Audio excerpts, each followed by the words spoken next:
लोकाभिरामं रणरंगधीरं राजीव नेत्रं रघुवंशनाथं कारुण्यरूपं करुणाकरन्तं श्रीरामचन्द्रं शरणं प्रपद्ये नीलाम्बुजश्यामलकोमलाङ्गं सीता समारोपितवामभागं पानो महासायकचारुचापं नमामि रामं रघुवंशनाथं आता जैसा आहेसी तैसिया नमो तुझ श्रीराम राया तुझे कृपे रघुवर्या स्तुते वदावया सामर्थ्य पुंडली कवरधारी विठ्ठल श्री ज्ञानदेव तुकाराम राजाधिराज प्रभु रामचंद्र भगवान की जय पवन सुत हनुमान की जय श्री गुरुदेव दत्त वासुदेव हरी श्री गणेशाय नमः श्री प्रभु रामचंद्राय नमः विराधवदीना अति दारुणा केले शरभंग धरणा ते देखोनी मुनिगण आले ठाकुणा श्रीरामा ग्रंथ करते श्री संत एकनाथ महाराज या ठिकाणी सांगतायत पाठीमागच्या अध्यायामध्ये विराधाला मारलं अत्यंत भयंकर असणारा तो विराध राक्षस भगवान श्रीरामचंद्रांनी मारला शरभंग ऋषीचा त्या ठिकाणी असणारा उद्धार केला त्याच्यामुळे ते मुनिगणांनी पाहिलं आणि रामचंद्राच्या आश्रयासाठी आले वैखानसा वाल किल्ल्या अग्निहोत्री शुद्ध शिळ राक्षस भये अति व्याकुळ आले सकळ श्रीरामापासी सगळे वर्गाचे जे ऋषीवर्य होते काही त्या ठिकाणी वानप्रस्थ आश्रमाचा स्वीकार करणारी ऋषी मंडळी होते अग्निहोत्री आणि ज्या ऋषींचं शुद्ध शिळ आहे अशा पद्धतीचे ऋषीवर्य सगळे राक्षसाच्या भीतीला व्याकुळ झालेले होते खूप त्रास राक्षसांनी दंडकारण्यामधल्या ऋषी महाराजांना दिलेला होता त्याच्यामुळे राक्षसाच्या भीतीनं रामचंद्राला शरण आले जळहारी फळहारी जटाधारी ब्रह्मचारी पत्रहारी वायुहारी निराहारी ऋषी आले सगळे ऋषीवर्ग आले जे फक्त पाण्यावरच राहणारे निरंतर उपवास फक्त पाण्यावर सोडायचा उपवास उपवासाच्या दिवशी काहीच खायचं नाही पाण्यावरती खायचं काही फळ असते फक्त फळावर शाबूला हात लावायचा बगर खायची फक्त फळ अशा पद्धतीचे काय असणारे ऋषी मंडळी होते काही ऋषी मंडळींनी जटा वाढवलेले होते काही ब्रह्मचारी होते आणि असे असणारे फक्त वायूचं सेवन करून काही जगणारी ऋषी मंडळी होते असे सगळे ऋषी मंडळी रामचंद्राच्या आश्रयाला आले एक भगवे एक नागवे वल्कलधारी मळीन लेवे राम भये राक्षस भये आले आगवे आम्हा राघवे रक्षावे आणि काही त्या ठिकाणी असणारे भगवे होते काही उघडे होते काहींनी वल्कल परिधान केलेली होती काहींनी मलिन कपडे घातलेली होती ऋषी मंडळी सगळे त्या ठिकाणी सगळे वर्णाचे सगळे वर्गाचे निर्हार तपस्या करणारे ऋषी राक्षसाच्या भीतीने भगवान श्रीरामचंद्रांना शरण आले एक अंगुष्ठ व्रत एकांसी एक ते वृक्षाग्र निवासी एक ते एक पाद तापसी भय संन्यासी एव सरले आणि बरेच ऋषी मंडळी होते झाडाच्या खाली निवास करणारे होते काही त्या ठिकाणी असणारे एकाच अंगुष्ठावरती व्रत आधरण करणारे पायाच्या अंगठ्यावरती उभा राहायचं आणि तपश्चर्या करायची व्रत धारण करायचे असे जी ऋषी मंडळी होते ते सगळे काही संन्यासी होते काही ब्रह्मचारी होते काही वानप्रस्थ आश्रमामधले संन्यासी होते साधू संत होते ऋषी मंडळी होते रामचंद्राच्या आश्रयाला आले जलवासी आकाशवासी वरवासी अहर्निशी एक ते सदा स्मशानवासी तेही धाकेसी एव सरले पाण्यामध्ये राहणारे ऋषी होते फक्त पाण्यामध्ये राहायचं पाण्यामध्ये राहून तपश्चर्या करायची तुम्ही म्हणताल कसं तपश्चर्याच्या सामर्थ्यवरती बळ प्राप्त होतं आणि त्याच्यामुळे पाण्यामध्ये राहून त्या ठिकाणी राहायचं आकाशामध्ये वास करायचा विवरामध्ये काही ऋषी मंडळी राहत होते काही ऋषी मंडळी आपल्या महादेवासारखं स्मशानभूमीमध्ये टेन्शनच नाही कोणाचं बायकोचा ताण नाही लोकशाही पाजाराचा ताप नाही स्मशानभूमीमध्ये तिथं कोण येणार आहे का त्रास द्यायला कोणी येत नाही स्मशानभूमीमध्ये राहायचं आणि भगवंताचं भजन करायचे असेही मंडळी ऋषी मंडळी राक्षसाला घाबरले, रामचंद्राला शरण आले.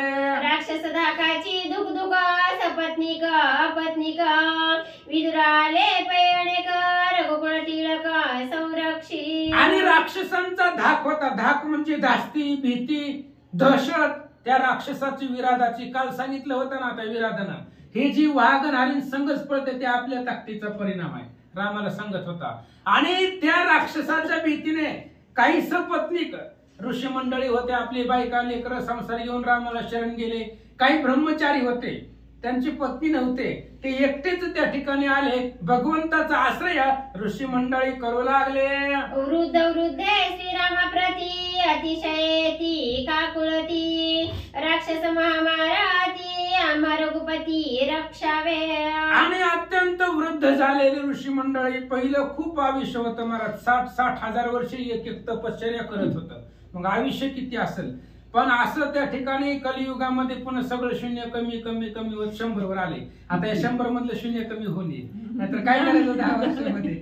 एवढं आयुष्य त्या ठिकाणी कमी आलेलं आहे कलियुगामध्ये. पण 100 पर्यंत सुद्धा आता कोणी जात नाही मला, अटॅक आला गेला जागेवर. आणि असे जे वृद्ध तापसी होते ते रामचंद्रापाशी आले. अत्यंत काकुलतीनं भगवंताला विनंती करू लागले, राक्षसा असाच्या मारापासून आमचं संरक्षण करा. एक बोचरे उखळे हाती फळे ठेचोणी खाती तेही आले श्रीरामाप्रती राक्षस भयभीत महाभीत. आणि काही त्या ठिकाणी ऋषी मंडळी होते, वय झाल्यामुळे दात तोंडामध्ये नव्हते, मग चावत नाही म्हातारपणामध्ये. मग ज्या वेळेस चावत नाही, ऐका येत नाही, त्यावेळेस लोक महाराजाला विचारतात कुठं चालला, आम्हाला बी घेऊन चावा. इतके दिवस काय झालं, जेव्हा चावत नाही तेव्हा भजनाकडे यायला लागला. आणि आज आधी काय झालं त्या ठिकाणी असतात बरेच ऋषी मंडळी वयोवृद्ध. मग ती फळं घ्यायची, आता दातच नाहीत, मग कसं ती ठेचायचे आणि ती मग त्याचा असणारा रस करून ती सेवन करायचे. अशा असणारे ऋषी मंडळी रामचंद्राच्या आश्रयाला आले. ज्ञानी ध्यानी समाधानी राक्षस भये भिवणी आले श्रीरामा ठाकोणी अवघे मुनी एकत्र. जे ज्ञानवंत होते, ध्यानाने समर्थवान होते आणि समाधानी होते, ऋषी मंडळी समाधानी राहत होते. आणि असे असणारी सगळीच ध्यान करणारे, तप करणारे, यज्ञ करणारे ऋषी मंडळी रामचंद्रापाशी आले. एकंदरीत सगळी ऋषीवर्या रामचंद्राचा आश्रय, रामचंद्राला लक्ष केलं आणि भगवंताच्या जवळ आले. सांगती राक्षसांच्या कडवी कडी मारेला तापसांच्या कोडी मांस खावणे सांडिली मडी लोळती बापुडी असंस्कारे. आणि त्यावेळेस ऋषी मंडळी सांगू लागले, भगवंता काय दुःख आहे, हे आम्ही जी तपश्चर्या करतो ऋषी मंडळी, ही राक्षस ह्यांना येत आहेत, मारून टाकतायत, त्यांचं मांस भक्षण करतायत आणि मग पुन्हा त्यांचं त्या ऋषी मंडळीचं जी प्रेत आहे ती हितच टाकतात. त्यांचं 10वा नाही, 12वा नाही, उत्तर क्रिया नाही, काही सुद्धा नाही. आणि क्रिया नसल्यामुळं मग पुन्हा त्यांचं भटकत असते ती आत्मा. व्यवस्थित जर क्रिया झाली नाही तर पितृदोष मागे लागतो. तर तशा पद्धतीची ही ऋषी मंडळी, ह्यांच्यावर कुठल्याच प्रकारची क्रिया नाही, ही तर आमच्या दरवाजाचे पुढे पडले तर असं ऋषी मंडळी सांगू लागले. ते संस्कार करू जाती त्यासी राक्षस एवढी खाती ऐसी मडी नेणो किती लोळती क्षिती श्रीरामा. काय सांगायचं भगवंता, आता एखाद्या ऋषी मंडळीला मारून टाकलं त्या राक्षसानं, मग त्याला उचलावं, आपल्या घरी आणावं, दहन करावं, त्याला धरा गेले की आम्हालाच राक्षस धरतोय. त्याच्यामुळं त्या राक्षसाच्या पुढे काहीच चालत नाही. मेलेल्या लोकांचं अंत्यसंस्कार सुद्धा आम्हाला करता येत नाही, त्यांची दहन क्रिया सुद्धा करता येत नाही, त्यांची उत्तर क्रिया सुद्धा करता येत नाही. नेणू किती, काय माहिती किती मडी आमच्या असणाऱ्या त्या दरवाजा पुढे, आश्रमा पुढे पडले, मोजायला येत नाही. एवढी तापस्यांना ह्या राक्षसांनी मारलं. आम्ही आलो तुझ पाशी राक्षसी भोवता केली का सविसी शरण आलो तुझ्या चरणासी आता संरक्षी श्रीरामा. आणि आम्ही तुमच्या पायापाशी आलो, तुमची अद्भुत ख्याती ऐकलेली आहे आतापर्यंत. साधू जनांचा प्रतिपाळ करणारा तुम्ही आहे. आणि आळंदीच्या मालकांनी सांगितलंय, दैत्याची कुळे नाशी साधूचा मान दिवसी. दैत्यांचं कुळ नासणारे तुम्ही आहेत आणि साधूंचा मान सन्मान करणारे आहेत, म्हणून तुमच्या आश्रयाला आलोय. खूप त्रास त्या राक्षसांनी दिलेला आहे आता तुमच्या चरणावरती दृष्टी आहे, तुम्ही कृपाळू आहात, आमचं संरक्षण करा. ऋषी मंडळी सांगतात, आम्हासी रक्षिता नाही कोणी, दैवे आलासी तू धनुष्य पाणी. आम्ही घालितो लोटांगणी, आमच्या रक्षणी सज्ज होई. आणि भगवान परमात्मा आमचं संरक्षण करणारा कुणीच नाही या जगतामध्ये, आणि कुणीच नसतं महाराज. तुका म्हणे तुझं सोडविना कोणी, एका चक्रपाणी वाचवनिया. कोणी सोडवायला येत नसतं महाराज आपल्याला, फक्त भगवंतच सोडवू शकतो, भगवंत वाचू शकतो. अहो 100 बायका होत्या त्या हत्तीला, 1000 पोरं होती, पण मगरीनं पाय पकडला तेव्हा कोण आलं वाचवायला? कोणी सुद्धा आलं नाही. एकटा भगवान परमात्मा आला, आणि आला ते आला. गरुडाचा सुद्धा वेग देवाला कमी पडला, एवढ्या वेगानं आला. काय केलं होतं हत्तीनं? फक्त एकच कमळाचं फुल भगवंताकडे प्रेमानं टाकलं होतं, भक्तीनं श्रद्धेने देवाला दिलेलं होतं. 1000 स्त्रिया, 1000 पोरं होती त्याला. शतानुशत माझे कुमारा, अंती समग्र नये कामा. 100 पोरं होती. अडचणीच्या टायमाला एक बी आला नाही, मग त्या 100ला काय करायचंय? त्याच्यामुळे भगवंता तुझ्याशिवाय आम्हाला रक्षण करणारा कुणीच नाही. तुझ्या आश्रयाला आलोय, आमचं संरक्षण करा. आमच्या नशिबानं तुम्ही आज आमच्या आश्रमापर्यंत आलात. ऋषी मंडळी बोलतात, आम्ही तुझे शरणागत, शरण आलो गा समस्त. तू कृपाळू श्री रघुनाथ, दीननाथे अनाथ रक्षावे. आणि आम्ही तुझे शरणांगत आहेत, आणि तुझं ब्रीद आहे. शरणांगता शरण्य मीच ऐकू, असं ज्ञानेश्वर महाराजांनी सांगितलंय. त्याच्यामुळं आम्ही तुला शरण आलेलो आहोत, आणि तुमचं काम आहे, तुमचं त्या ठिकाणी असणार. तुम्हाला म्हणतायत अनाथाचा नाथ जनार्दन, असं तुम्हाला पदवी आहे. त्यामुळं दिनाचं संरक्षण करा. ऋषी मंडळी सांगतात, आम्ही केवळ गो ब्राह्मण, काय वाचा मनसा शरण. आमचे करावे संरक्षण, अवघे जन प्रार्थिती. आणि आम्ही फक्त गायीचे भक्त आहोत. गो ब्राह्मण, गायीचा सांभाळ करणारे आम्ही आहेत. भगवान श्रीकृष्णाला नाव आहे गोपाळ. ज्यानं गायीचं पालन केलं तो असणारा गोपाळ भगवान परमात्मा. आम्ही गायी ब्राह्मणाचं त्या ठिकाणी संरक्षण करणारे आम्ही आहेत. त्याच्यामुळं तुम्ही आमचं त्या ठिकाणी संरक्षण करा. आम्ही तुम्हाला शरण आलोय, पण कायेनं, वाचन आणि मनानं, शरीरानं, मनानं सगळे त्या ठिकाणी असणारे तुम्हाला शरण आलेलं होतं. आमचं संरक्षण करा. सगळे ऋषी मंडळी प्रार्थना करू लागले. ऐसे ब्राह्मणाचे दिन भाषण, ऐकून या श्री रघुनंदन. कळवळून या संपूर्ण, काय आपण बोलत. आणि भगवान श्रीरामचंद्रांनी ब्राह्मणाचं दीन वचन ऐकलं. आधीच कृपेचा कोवळा आहे, आणि त्याच्यामध्ये ब्राह्मण लोकांनी विनंती केल्यामुळं संपूर्ण कळवळला भगवान परमात्मा. त्याला कृपा आली, आणि कळवळून रामचंद्र काय बोलतात ऐका. श्रीराम म्हणे मी किंकर कोण, नव्हे तुमच्या दासा समान. त्या मज म्हणा आलो शरण, हे नव्हे वचन तुम्हा योग्य. आणि भगवान श्रीरामचंद्रांनी सांगितलं मी तुमचा दास आहे. बघा जगाचा मालक आहे, आणि ब्राह्मणाला सांगतोय तुमच्या दासाचा दास करून ठेवा, आशीर्वाद द्यावा हाची मजा. आणि तुम्ही एवढी विनंती करता, तुम्ही शरण आला म्हणता, ही बोलणं तुमच्यासाठी योग्य नाही. मी तर तुमच्या दासाचाही दास आहे, आणि तुमच्या संरक्षणासाठीच यवनामध्ये आलोय. रामचंद्र सांगतात, तुम्ही वयोवृद्ध तपवृद्ध, सज्ञान ज्ञानी अतिप्रबुद्ध, ज्येष्ठ श्रेष्ठ महासिद्ध, सन्मानवाद नवदावा. आणि भगवान श्रीरामचंद्र सांगतायत तुम्ही वयाने सुद्धा कितीतरी पटीनं खूप बलवान आहेत. रामचंद्र वनवासाला चालले होते त्यावेळेस रामाचं वय काय होतं? काय माहिती? 16 वर्ष. किती नाही सांगा. 18 वर्ष वन निगता श्रीरामचंद्र 27 वर्ष त्या अवसरा, माझे वय वर्ष 18. वशिष्ठ द्वारा ऐकिले. ती रावण साधूचं वेश घेऊन आला तेव्हा घरात गेलता सीतेच्या, आणि सीतेला कसं कोणीच नव्हतं, साधूचा महाराज आलेत म्हणून सगळं सांगितलं सीतेनं.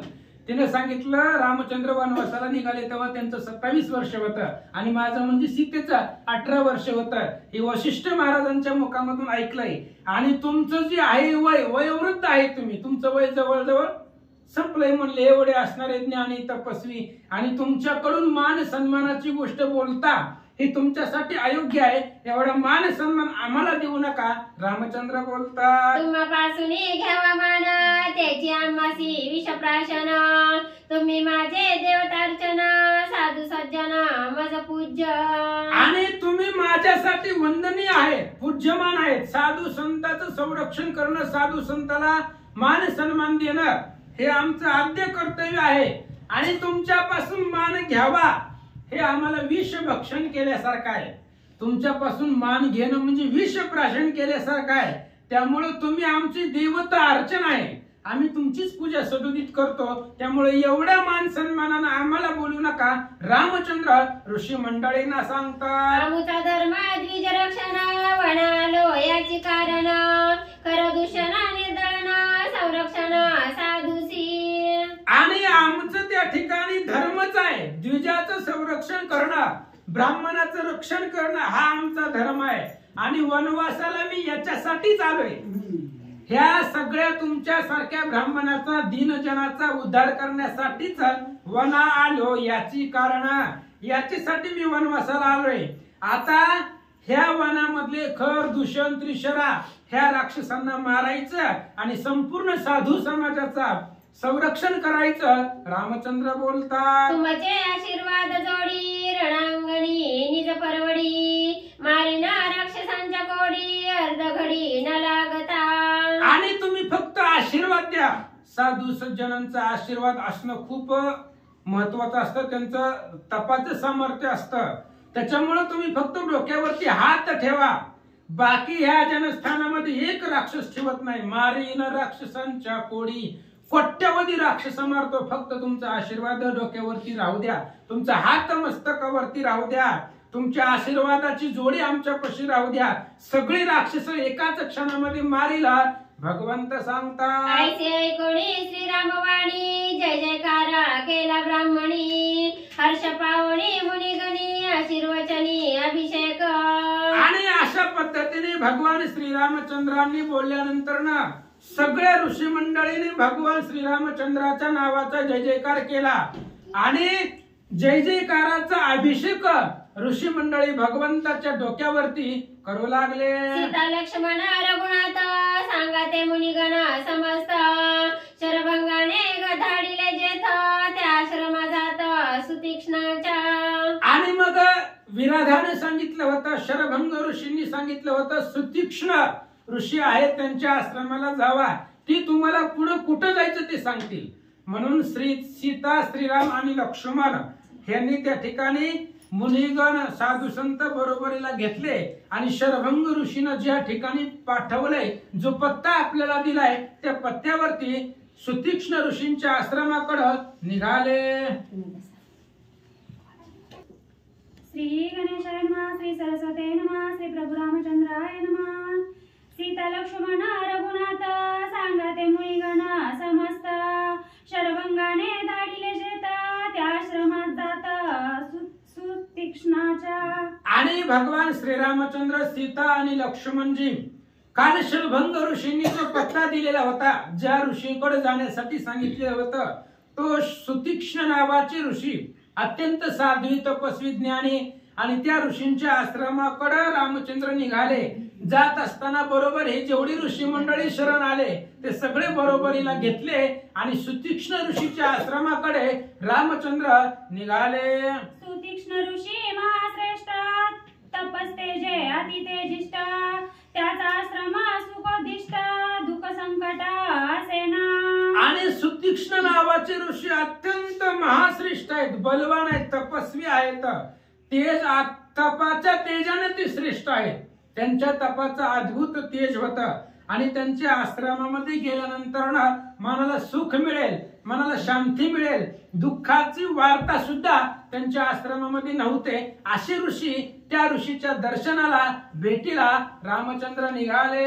नवलाश्रमाची लीला सुवास सुवाद फळामुळा.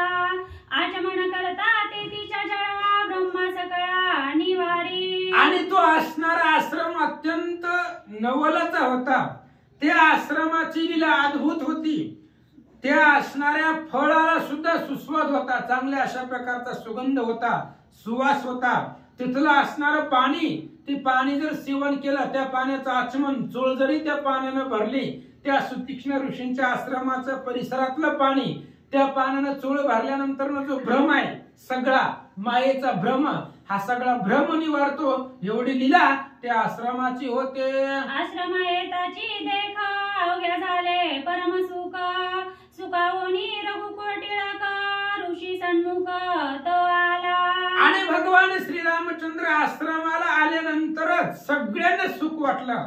कोण कोण आलं होतं? रामचंद्र, सीता आणि लक्ष्मण, आणि त्यांच्या बरोबर जी शरण आलेली ऋषी मंडळी होते, विराटाच्या धाकाला भिवून ते सगळे ऋषी मंडळीचा मेळा महाराजांच्या आश्रमामध्ये आल्यानंतर ना त्या सुतीक्ष्ण ऋषींच्या समोर रामचंद्र आले. आनंद वाटला. आला देखोनी रघुनंदन ऋषीने सांडिले आसन, सांडोनी या जप ध्यान अति सावधान भेटेसी. आणि सुतीक्ष्ण महाराजांना समजलं की रामचंद्र आले, आणि रामचंद्र आलेत म्हटल्याबरोबर मग त्यांनी आसन सोडून दिलं, त्यांनी तपश्चर्या सोडून दिलं. काय करायचंय हो? जे करणे केल्यानंतर रामचंद्र भेटतात तेच दारात आले. मग रामचंद्र आल्यावर बी तप करीत बसायचं का? बंद केलं जागेवर. आणि रामचंद्राच्या भेटीसाठी तो सुतीक्ष्ण महाराज समोर आले. ज्या लागी की जे जप ध्यान, ज्या लागी के जे तप साधन, ज्या लागी के जे अनुष्ठान, ते हे चित्ररत्न श्रीराम. आणि त्या असणाऱ्या सुतीक्ष्ण महाराजांनी विचार केला, रामचंद्र आपल्या घरला येतोय, आपल्या दाराला येतोय. ज्या रामचंद्राच्या भेटीसाठी जप, तप, यज्ञ, याग, क्रिया, अनुष्ठान ज्या रामाच्या भेटीसाठी करावं लागतंय ते हे राम आहे. आणि राम भेटणं एवढं सोपं आहे का? श्रीराम देखावया दृष्टी, पाहिजे तर भाग्याची या कोटी, किंवा बहुत सुकृताची जोडी, म्हणून विठ्ठल आवडी. रामचंद्र पाहण्यासाठी पर्वता एवढं पुण्य लागतं, आणि सहज रामचंद्र आपल्या आश्रमाला आले असा विचार महाराज करू लागले. ज्या लागी की जे वेद पठन, ज्या लागी की जे शास्त्र श्रवण, ज्या लागी की जे योग साधन, ते हे चिद रत्न श्रीराम. रामचंद्र हे रत्न आहे महाराज, अत्यंत सोन्यापेक्षा सुद्धा तेज रामचंद्राचं आहे. आणि असे असणारे रामचंद्र भगवान परमात्मा, ज्या रामाच्या प्राप्तीसाठी वेदाचं पठन करावं लागतं, ज्या रामचंद्राच्या प्राप्तीसाठी शास्त्र श्रवण करावं लागतं, पोथी पुराण ऐकावं लागतं, रामचंद्र कधी ना कधी भेटतील, त्याच्यासाठी योग साधना करावी लागते. एवढं केल्यानंतर जो राम भेटतो तोच राम आज आपल्या दरवाजापर्यंत आले. ज्या लागी की जे व्रत तप, ज्या लागी के जे रुद्र जप, ज्या लागी धैर्य कल्प, ते ही चित स्वरूप श्रीराम. आणि ज्या रामचंद्राच्या भेटीसाठी व्रत करावं लागतं, तप करावं लागतं, सायस करावा लागतो, जप करावा लागतो, ज्या रामचंद्राच्या भेटीसाठी महादेव सुद्धा अखंडित रामचंद्राचं जप करतायत, ते हे चिद्रत्न आज आपल्या भेटीसाठी आलं असं सांगतात. ज्या लागी शिवभवानी नित्य चित्तती अनुदिनी, तो हा श्रीराम देखला नयनी, जो त्रिभुवनी परमात्मा. रामचंद्र परब्रह्म मूर्ती आहे. ज्या रामचंद्राच्या प्राप्तीसाठी ज्या रामचंद्राचं भजन शिव भवानी करतायत, महादेव पार्वती ज्या रामाचं सदोदित नामजप करतायत, रामचंद्राची भेटी व्हावी आस्था मनामध्ये धरून ते त्यांचं भजन सदोदित करतायत, असा असणारा तो रामचंद्र पूर्ण परब्रह्म आहे. आणि ज्याचं नाम सुद्धा अत्यंत पवित्र आणि रसाळ आहे, असा असणारा तो राम आपल्या दरवाजामध्ये आला. महाराज बोलतात, ज्या लागी आम्ही नित्य तापसी, ज्या लागी आम्ही वनवासे, तो हा श्रीराम अनयासी, भाग्याश्रमासी स्वय आला. आणि ज्याच्यासाठी आम्ही तपश्चर्या करतो, ज्याच्यासाठी आम्ही वनवासामध्ये राहतो, घरदार सोडून इथं वनामध्ये येऊन राहतो, कुठल्याच प्रकारचं सायास न करता रामचंद्र आमच्या घराला आले, याच्यासाठी धन्य मी आपुले. मानिन संचित आमचं भाग्य श्रेष्ठ आहे. त्या भाग्यामुळं रामचंद्र आज घराला आले. महाराज बोलतात, ऐसे ऋषीचे मनोगत जाणून या सुनिश्चित श्रीराम उल्हासयुक्त चरणवंदित ऋषीचे. आणि असं असणार ऋषीच्या मनातलं होतं. ऋषीने काही एवढं बोलून दाखवलं नव्हतं, पण ऋषीच्या मनातलं जे होतं ते रामचंद्रांनी ओळखलं. आणि रामाला काही कळत नाही, रामालाच सगळं कळतंय, बाकी कोणालाच काही कळत नाही. जाणे मुंगीचेही मानस, मुंगीच्या मनातलं काय चाललं हे भगवान परमात्म्याला कळतं. त्या ऋषीच्या मनातलं रामानं ओळखलं. रामचंद्राला उल्हास वाटला, आनंद वाटला. जवळ आले आणि महाराजांचं दर्शन भगवंताने घेतलं. श्रीराम ऋषीचे मनोगत हृदय जाणत हृदयस्थ श्रीराम परब्रह्म निश्चित ऋषी जाणत निज ज्ञाने. आणि रामचंद्र ऋषींच्या मनातलं ओळखत होते. हृदयस्थ जाणारा आहे तो. श्रीराम सर्वांचे हृदयवासी, हृदयामध्येच आहे. मग त्याला हृदयातलं कळत नाही का, मनातलं कळत नाही का? त्याला दुसरं नाव आहे आत्माराम. आपल्या हृदयामध्ये राहतो, आत्मा रूपानं जो राम राहतो तो आत्माराम. आणि त्याला सुद्धा हृदयामधलं सगळं कळतं.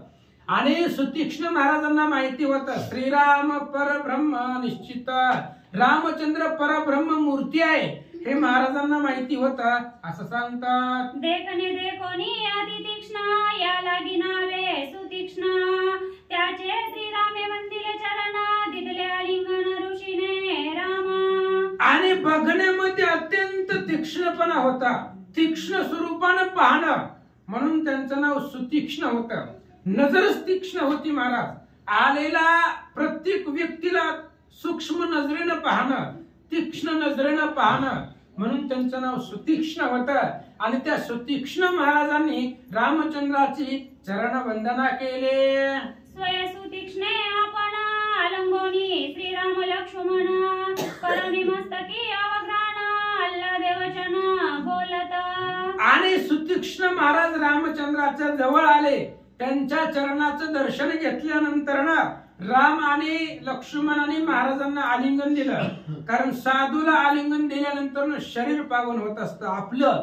आणि म्हणून भगवान श्री रामचंद्राने ऋषी मंडळींनी सुतीक्ष्ण महाराजांनी रामचंद्राला लक्ष्मणाला आलिंगन दिलं. त्यांच्या असणाऱ्या मस्तकावरती अवघ्राण केलं.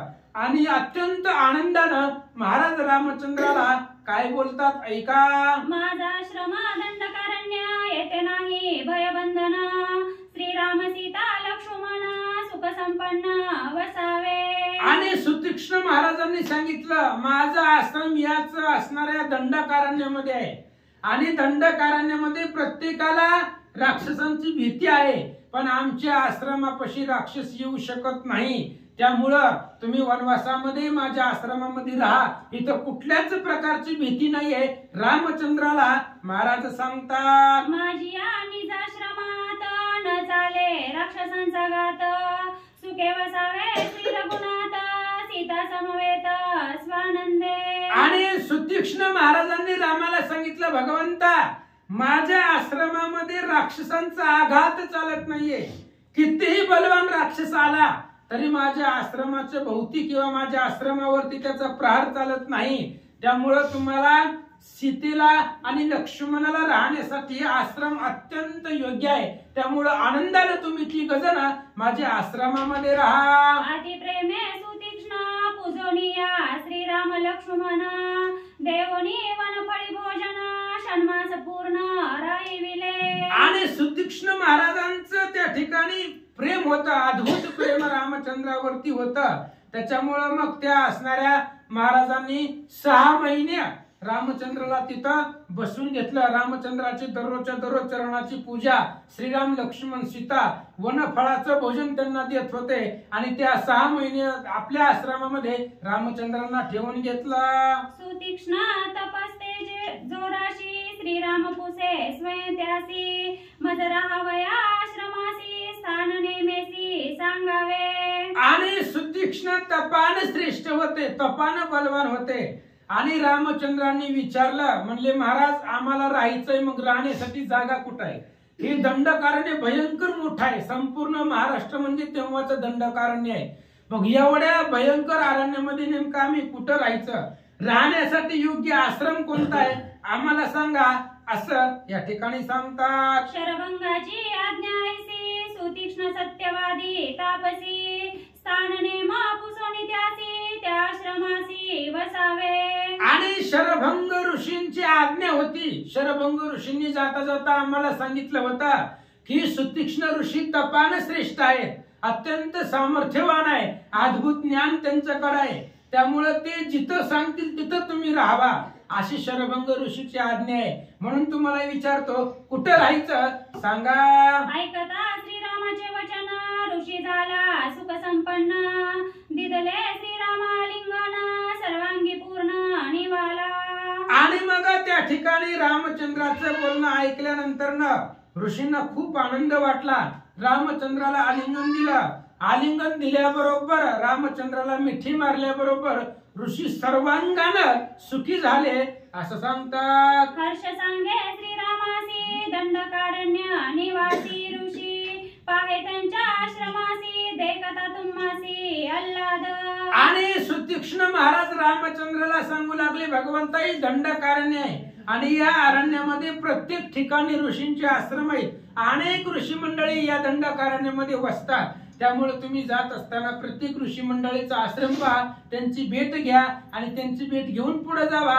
महाराज सांगू लागले जे जे आश्रमी तुम्हासी विश्रांती वाटेल अतिशयसी त्याची या निवासस्थानासी नेमस्तेसी नेमिन. आणि सुतीक्ष्ण महाराज सांगू लागले भगवंता तुम्ही प्रत्येक आश्रमामध्ये जावा आणि ज्या आश्रमामध्ये गेल्यानंतर तुम्हाला आनंद वाटेल, उल्हास वाटेल, समाधान वाटेल त्या आश्रमामध्ये तुम्ही राहावा. महाराज सांगू लागले करोनी ऋषी आश्रम दर्शन शीघ्र येथे यावे आपण मग मी निवासाचे स्थान नेमस्त जाण नेमिन.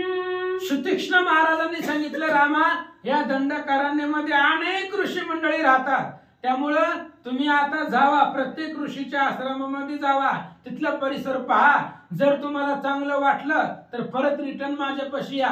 सगळे आश्रम फिरून परत इथं या आणि इथं आल्यानंतर मग मी तुम्हाला सांगतो कुठं राहायचं. महाराज सांगतात ऐकोनी ऋषीचे वचन श्रीराम सीता लक्ष्मण तिघी करोनी या नमन केले गमन दंडकारण्य. ऋषींचं बोलणं ऐकलं. सीता, श्रीरामचंद्र आणि लक्ष्मण तिघांनीही नमस्कार केला ऋषींना आणि आश्रम ऋषींचे पाहण्यासाठी तिघे जण पुढे दंडकारण्याच्या दिशेनं निघाले.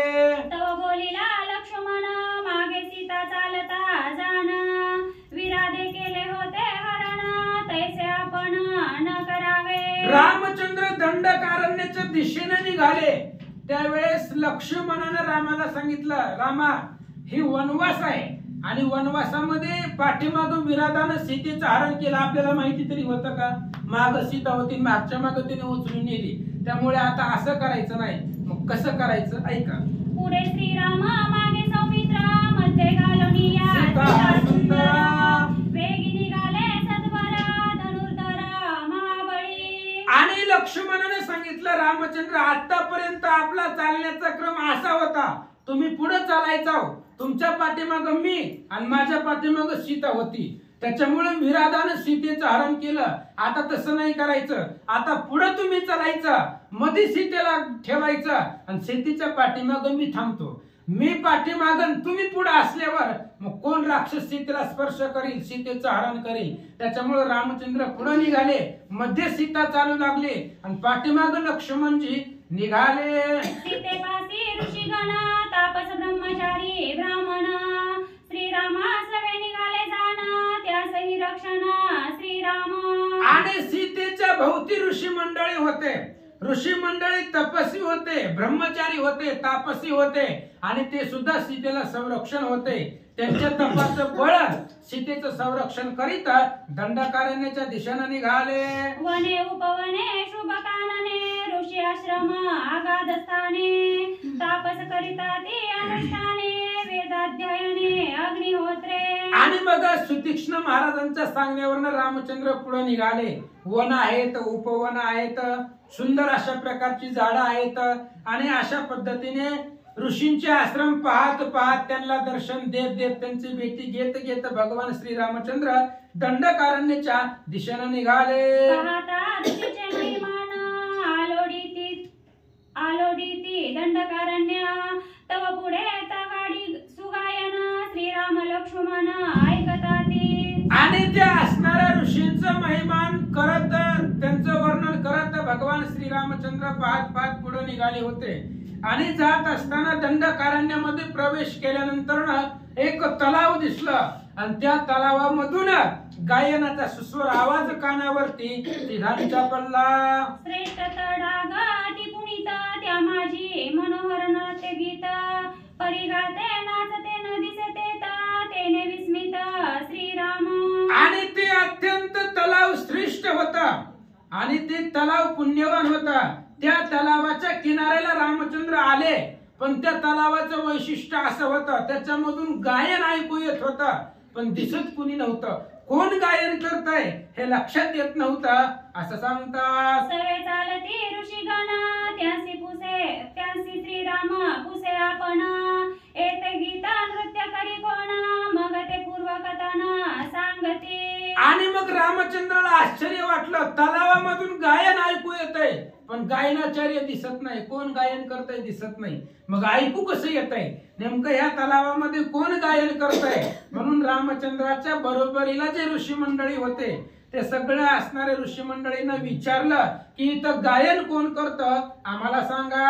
या तडागा नाम पंचाक्षर पुरातन हे सरोवर निर्मिती मांडकर्णी ऋषीश्वर तेने तप तीव्र केले. आणि त्यावेळेस त्या असणाऱ्या ऋषी मंडळींना समवेत जी ऋषी मंडळी होती त्यांनी रामचंद्राला सांगितलं महाराज ही जुनं आहे खूप जुनं सरोवर आहे आणि या सरोवराला निर्माण करणारा मंदकर्णी नावाचा असणारा ऋषी आणि त्या ऋषीनं तीव्र तप केलेला आहे आणि त्या तपाच्या बलावरती हे असणारे सरोवर त्यांनी निर्माण केलं. पुंडली कवरधारी विठ्ठल श्री ज्ञानदेव तुकाराम.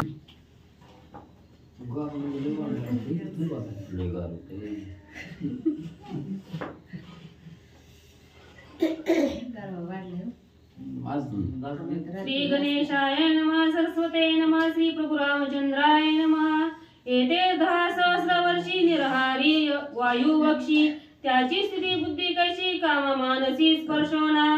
श्री गणेशाला वंदन करून प्रभू रामचंद्राचं स्मरण आणि सद्गुरूशी शरण जाऊन कथेचं अनुसंधान असणार. त्या ठिकाणी राम लक्ष्मण सीता म्हणले त्या ठिकाणी ऋषी मंडळीचा मेळा आहे बरोबर आणि दंडकारण्यातून त्या ठिकाणी फिरू लागले.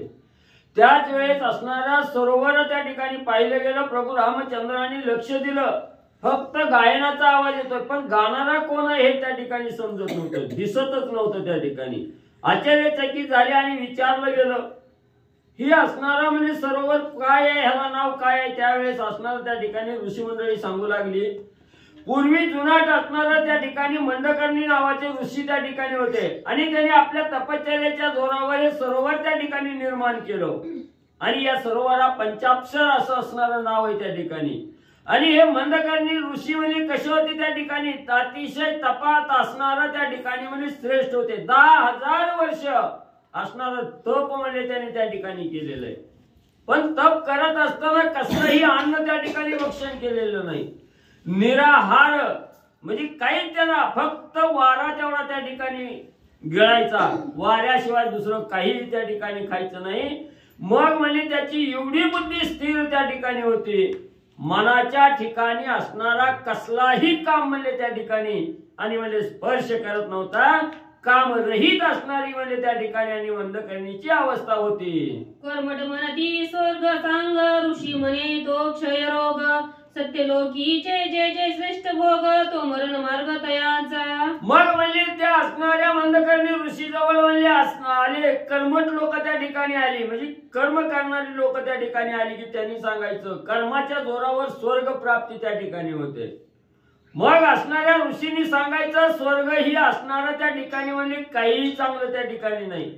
स्वर्गाच्या ठिकाणचं म्हणजे राहणं हे असणारं क्षय रोगाला आमंत्रण आहे म्हणजे त्या ठिकाणी क्षय रोगाप्रमाणे म्हणजे त्या ठिकाणी आहे. आणि सत्य लोकांचं जे जे असणारे भोग आहेत त्या ठिकाणी हे भोग हे मरण मार्गाला नेणारे भोग आहे त्या ठिकाणी. किती बी तिथं म्हणजे किती बी वर्ष राहिलं तरी शेवटी म्हणजे मरावं लागतं, पुन्हा जन्मायचं, पुन्हा मरायचं. ही काय फेरा म्हणजे त्या ठिकाणी आणि म्हणजे चुकत नाही.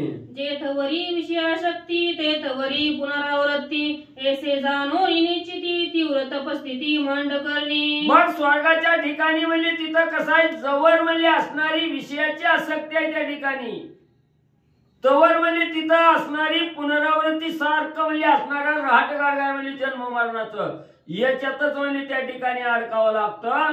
हे त्या ऋषींनी त्या ठिकाणी जाणलं. म्हणून म्हणजे 10,000 वर्षाची असणारी घोर तपश्चर्या आणि त्या मंडकर्णी ऋषीने आणि म्हणजे केली गेली. त्याच्या देखोनी तीव्र तपासी स्वर्गी हाकार सुरवंशी इंद्रे विघ्न मांडिले त्यासी पंचाप्सराशी धाडिले. मग एवढं 10,000 वर्ष तपश्चर्या असणाऱ्या मंडकर्णी ऋषीने म्हणजे त्या ठिकाणी केली. मग काय असणाऱ्या त्या ठिकाणी असणाऱ्या स्वर्गाच्या ठिकाणी राहणारे देव म्हणजे त्या ठिकाणी चिंतातूर झाले. आणि त्यातली त्यात इंद्रदेवाला तर एवढी काळजी त्या ठिकाणी वाटली की आपली आता ही म्हणजे खुर्चीवर केल्याशिवाय राहत नाही, आपल्याला पदच्युत म्हणजे हा असणारा ऋषी म्हणजे केल्याशिवाय त्या ठिकाणी राहत नाही. मग याच्या असणाऱ्या तपश्चर्येत काहीतरी करून असणारं विघ्न त्या ठिकाणी आणावं. तवा म्हणजे असणाऱ्या इंद्राने विचार त्या ठिकाणी केला आणि आपल्या असणाऱ्या सभेच्या ठिकाणी ज्या अप्सरा होत्या त्या 5 अप्सरांनी त्या ठिकाणी पाठवल्या गेल्या. रूप यौवन मनोहर गीत नृत्य सालंकार ते देखून या ऋषीश्वर कामात तत्पर पै झाला. मग ऋषी असणाऱ्या त्या ठिकाणी तपश्चर्येसाठी बसलेले आहेत आणि अतिशय मनाला मोहून टाकणाऱ्या डोळ्याला दिपवणाऱ्या अशा असणाऱ्या सुंदर अप्सरा आहेत त्या ठिकाणी. असणारा रूप यौवन आहे त्या ठिकाणी आणि गीत नृत्य कसलंही नृत्य काम करणाऱ्या त्या ठिकाणी. गायन तर म्हणलं तर अतिशय सुस्वर प्रकारचं गायन करणाऱ्या असं असणाऱ्या 5 अप्सरा त्या ठिकाणी पाठवल्याबरोबर असणाऱ्या त्या ठिकाणी असणाऱ्या मंदकर्णी ऋषी जिथं तपश्चर्या करीत होती तिथं असणाऱ्या त्या अप्सरा आल्या आणि सुंदर सुस्वर गायन त्या ठिकाणी करू लागल्या. असणाऱ्या त्या ठिकाणी त्या अप्सरेवर म्हणजे त्या ठिकाणी मंदकर्णी ऋषीची असणारी नजर त्या ठिकाणी गेल्याबरोबर असणारा काम आणि त्या ठिकाणी म्हणजे ऋषीचा खवळू लागला. त्यांची देखोनी कामासक्ती अप्सरा नागव्या नाचती तोही लिंग धरोन्या हाती निज कामार्थी नाचत. मग त्या अप्सरा पाहिल्याबरोबर ह्याची कामावस्था त्या ठिकाणी झाली आणि त्या स्त्रियाच्या विषयीची जी लालसा आहे ही लालसा त्या मंदकर्णीच्या मनाला त्या ठिकाणी लागली आणि त्या अप्सरा जसं जसं त्या ठिकाणी दूर दूर जातात तसं म्हणजे त्यांना धरण्यासाठी त्यांच्या माग आणि मंदकर्णी ऋषी धावू लागले. त्यासी जोंबनी नागदारती त्या निघाल्या ऊर्ध्वगती त्याची ऋषी येता काकुळती कृपेने रती मज द्यावी. मग याचा असणारा काम खवळल्यामुळे तो काही त्या अप्सरेला सोडायला तयार त्या ठिकाणी नाही. त्यांच्या माग धावत जायचं, मला असणारी साथ त्या ठिकाणी द्या असं काकुळतीला येऊन त्या अप्सरेला नाना प्रकारची विनवणी त्या ठिकाणी करायची. झडप घालावी धरावं म्हणलं की त्या असणाऱ्या आकाश मार्गाने त्या ठिकाणी उडायच्या अप्सरा. मग आपल्याला या ठिकाणी अप्सरा सापडत नाही, आपल्या सानिध्यात प्राप्त त्या ठिकाणी होत नाही. म्हणून त्या ठिकाणी काकुळतीला यायचा विनवण्या त्या ठिकाणी आणि म्हणजे ऋषी करू लागला. मज त्या रथार्थी अतितासी विमुख होतात नये तुम्हासी मी लागतो तुमच्या पायासी कृपेने रतीसी मज द्या. आणि जो साधक असणाऱ्या विषयासक्त त्या ठिकाणी झाला, विषयामध्ये गुरपटला गेला, त्याला आपण कोण आहे, कशासाठी आलोय, काय करावं त्या ठिकाणी याचं भान त्या ठिकाणी राहत नाही. आणि विषयासक्त अवस्था असणाऱ्या मंदकर्णी ऋषीची झाली. अप्सरेच्या मागे धावू लागला, हात जोडून विनंती करू लागला, बाई थांबा जरा, म्हणजे मी तुमच्या पाया पडतो पण मला असणारा रतिसंग म्हणजे त्या ठिकाणी द्या, मला म्हणजे दौडून जाऊ नका. मी तुमचा धर्म सांगाती परमार्थी मज द्यावी रती त्याचे कोणचा त्याची अंगुष्ट त्याचे अंगुष्ट धरी दाती तव त्या जाती उपेक्षोनी. मग एवढा असणारा विषयासक्त त्या ठिकाणी झाला की मी बयानो मला तुमचा असणारा धर्म संगती आहे मला त्या ठिकाणी. मग मला असणारा मी तुमचा परमार्थी आहे, त्या ठिकाणी भगवंताचा नाही, तुमचा परमार्थी आहे. म्हणून म्हणजे माझ्यावर असणारी कृपा त्या ठिकाणी करावी. म्हणून ऋषी धावत गेले त्या असणाऱ्या अप्सरेच्या पायाच असणारा अंगठा त्या ठिकाणी तोंडात धरला गेला आणि म्हणू लागले मला असणारा रथी त्या ठिकाणी द्या. तरी सुद्धा त्या अप्सरांनी त्यांची हेळला केली, पायाला ठेपरलं, अप्सरामध्ये निघून त्या ठिकाणी उपेक्षणा करून जाऊ लागल्या. तवची वैराग्याच्या गोष्टी जव सुंदर बनितो न देखा दृष्टी, एकांती ती झाली या भेटी, विरक्ती उटी भोगारती. मग असणाऱ्या साधकाला वैराग्यही प्राप्त होतं. तपश्चर्या ध्यान धारणा असणारा साधक त्या ठिकाणी करतो. कवर करतो जोपर्यंत स्त्रियाची संगत लागत नाही, जोपर्यंत स्त्रिया डोळ्याला त्या ठिकाणी दिसत नाही, स्त्रिया जोपर्यंत आपल्या सानिध्यात नाही तोपर्यंत त्याला सगळं म्हणजे त्या ठिकाणी सुचतं. पण एकदा का सुंदर स्त्रीकडे लक्ष त्या ठिकाणी साधकाचं गेलं आणि एकांताच्या ठिकाणी असणारी स्त्री जर त्या ठिकाणी डोळ्यासमोर दिसली की कुठलंही असणारं ध्यान त्या ठिकाणी राहत नाही. मग तिथं तपश्चर्या गेली, असणारी देवपूजा त्या ठिकाणी जाते. म्हणून असणारं जोपर्यंत श्री डोळ्यासमोर नव्हती तोपर्यंत ध्यान धारणा जप तप त्या ठिकाणी सगळं ऋषी करायचे. आणि या इंद्रानं ज्या वेळेस सुंदर अप्सरा पाठवल्या त्यावेळेस जेवढं जप तप त्या ठिकाणी केलं ते सगळं लयाला त्या ठिकाणी गेलं. ग्रंथकर्ते सांगतात हो का कामिनी एकदा मनी, एकांतीत देखता नयनी, दाहोनी झोंबती जपी ध्यानी, तपो निर्दळनी स्त्री संग. मग असणाऱ्या स्त्रीचा संघ काय बाधक आहे त्या ठिकाणी ग्रंथकर्ते सांगताय. एवढा श्रेष्ठ महान त्या ठिकाणी असणारा ऋषी आहे, 10,000 वर्ष तपश्चर्या केलेली आहे.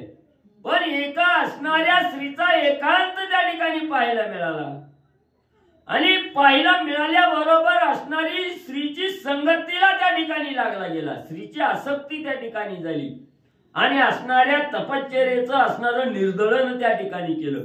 सगळं तप त्या ठिकाणी धुळीला मिळवलं गेलं. एवढं स्त्री संगतीचा परिणाम आणि त्या ठिकाणी म्हणले होतो. तव पुरुपाशी अतिविरक्त तव सिद्ध ओळंगती, पुरुष झाल्या कामासक्ती सिद्ध जाती थंकोनिया. मग जवळ असणाऱ्या पुरुषाला म्हणजे त्या ठिकाणी विरक्ती म्हणजे धारण केलेली असते. जवळ पुरुषानं विरक्ती धारण केलेली असते तेव्हा म्हणजे त्याच्या जवळ सगळ्या म्हणजे साधना त्या ठिकाणी प्राप्त होतात. पण म्हणजे त्या ठिकाणी त्यानं विरक्ती सोडून म्हणजे त्या ठिकाणी स्त्रीचा संघ त्या ठिकाणी धरला गेला की आणि कामासक्ती त्या ठिकाणी साधकाला प्राप्त त्या ठिकाणी झाली की सगळ्या सिद्ध्या म्हणजे त्याच्यावर थुंकतात आणि निघून म्हणजे त्या ठिकाणी जातात. एवढं स्त्री संघाचा परिणाम आणि त्या ठिकाणी भोगावा लागतो. स्त्री गीत पडता कानी, वैराग्य गेले हरपोनी, या लागी नावे मंद करणे श्रुती पुराणी अभिधान. मग असणाऱ्या मंदकर्णी ऋषीच्या कानावर निस्ता ह्या अप्सराचा सुस्वर गायनाचा आवाज त्या ठिकाणी गेला. आवाज गेल्याबरोबर असणाऱ्या तपश्चर्येचा भंग त्या ठिकाणी झाला. तपश्चर्या सोडली आणि सर्व लक्ष असणाऱ्या त्या गायनाकडे त्या ठिकाणी लावलं. एवढ्या असणाऱ्या सुंदर गायन करणाऱ्या स्त्रिया त्या ठिकाणी पाहिल्या गेल्या. तपश्चर्येचा भंग त्या ठिकाणी झाला पण तपश्चर्येचा विचार केला नाही. स्त्रीच्या अधीन त्या ठिकाणी होण्याचा प्रयत्न त्या ठिकाणी करू लागला. म्हणून श्रुती प्राण असणारं त्या ठिकाणी सांगतंय की असणाऱ्या स्त्रीच्या संगतीला लागल्याबरोबर कितीही वर्ष, हजारो वर्ष असणारी तपश्चर्या त्या ठिकाणी करा, सगळी लयाला त्या ठिकाणी जाणार आहे. त्याच्यासाठी स्त्रीचा संग म्हणजे त्या ठिकाणी वाईट आहे. प्रमादे गाणे कोणी कानी, प्रमाद पावला तक्षणी, वैराग विवेक गेली या दोन्ही मंद कनी तेने नाम्या. मग त्या ठिकाणी असणारं म्हणजे एक असणारी स्त्री म्हणजे त्या ठिकाणी स्त्रीचं गाणं कानावर त्या ठिकाणी पडलं, स्त्रीचा आवाज कानावर त्या ठिकाणी पडला. पडल्याबरोबर तो असणारा स्त्रीच्या अधीन त्या ठिकाणी होण्याचा आणि त्या ठिकाणी प्रयत्न करू लागला. सगळं वैराग्य विवेक त्या ठिकाणी सगळा म्हणजे त्या ठिकाणी धुळीला गेला. त्याच्यामुळे म्हणजे निस्ता असणाऱ्या स्त्रीचा आवाज कानावर त्या ठिकाणी पडला गेला. तो आवाज ऐकला म्हणून त्या ऋषीला मंद करणे असं नाव आणि त्या ठिकाणी म्हणजे पडलं. तिन्ही अप्सरी 5 जणी सुरकार्यार्थ साधुनी, ऋषू मोहिले श्री मोहिनी कामबाणी संतप्त. मग असणाऱ्या त्या 5 ज्या अप्सरा म्हणजे इंद्रानं पाठवलेल्या होत्या त्या अप्सरा आपल्या स्वामीनं आपल्याला दिलेलं कार्य आहे त्या ठिकाणी, जेणेकरून मनकर्णी ऋषीची तपश्चर्येचा भंग त्या ठिकाणी होईल. आणि तेच काम त्या ठिकाणी सांगितलेलं होतं. म्हणून म्हणले असणाऱ्या अप्सरा त्या ठिकाणी आल्या, ऋषीला असणारं मोहून त्या ठिकाणी टाकलं गेलं. असणाऱ्या ऋषीच्या अंतकरणाला असणारा काम त्या ठिकाणी खवळला गेला. आणि एवढं असणाऱ्या ऋषीची पटपजिती असणाऱ्या म्हणजे त्या अप्सरांनी त्या ठिकाणी केली गेली. इंद्र करविले विघ्नासी एस कळीला तया ऋषीशी कोणी देईल शापासी तेने इंद्रासी महाभय. मग पुन्हा आता इंद्राला भीती वाटू लागली. आपण करायला तर सांगितलंय, पण म्हणली ही जर गोष्ट त्या असणाऱ्या ऋषीला कळाली की ह्या इंद्रानं माझ्या तपश्चर्येचा भंग करण्यासाठी ह्या असणाऱ्या स्त्रिया अप्सरा त्या ठिकाणी पाठवल्या, तर बाबा काही शांत बसायचं नाही. रागानं भडका उठल, राग भडकल्या बरोबर मला असणारा शाप त्या ठिकाणी दिल याची भीती त्या ठिकाणी घेतली इंद्रानं.